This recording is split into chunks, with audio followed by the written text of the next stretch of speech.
একাকিত্ব এটি সবসময় কষ্টের হয় না। কিছু কিছু একাকিত্ব নেয়ামত। রবের জন্য যে একাকিত্ব, সে একাকিত্ব কখনো কষ্টের হয় না। হৃদয়টা ভেঙে আজ চুরমার। কোথাও কোনো আশার আলো নেই, চারদিকে ঘুটঘুটে অন্ধকার। কোথাও কেউ নেই। জায়নামাজে বসে অশ্রু ঝরাচ্ছে, সেই অশ্রু এসে সান্ত্বনা দিচ্ছে। হে ব্যথিত হৃদয়, কষ্ট পেও না, তোমার রব সব দেখছেন। মনের ভিতর জমিয়ে রাখা এক সমুদ্র পরিমাণ কষ্ট, যা কেউ কোনোদিন বুঝেনি, বুঝার চেষ্টাও করেনি। সে কষ্টের কথা তোমার রব তো জানেন। তিনি তোমার সহায় হয়েছেন বলেই তো তোমায় এই একাকিত্ব দিয়েছেন, যাতে তোমার কষ্টের কথা তোমার রবের কাছে বলে হালকা হতে পারো, তোমার দুশ্চিন্তার কথা রবকে বলে নিশ্চিন্ত হতে পারো। হে ব্যথিত হৃদয়, তুমি কি জানো না তোমার রব যে অসম্ভবকে সেকেন্ডের মধ্যেই সম্ভব করতে পারেন?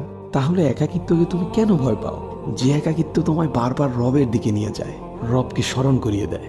হে ব্যথিত হৃদয়, কষ্ট পেও না। শীঘ্রই তোমার রব তোমাকে এত দিবেন যে তুমি সন্তুষ্ট হয়ে যাবে।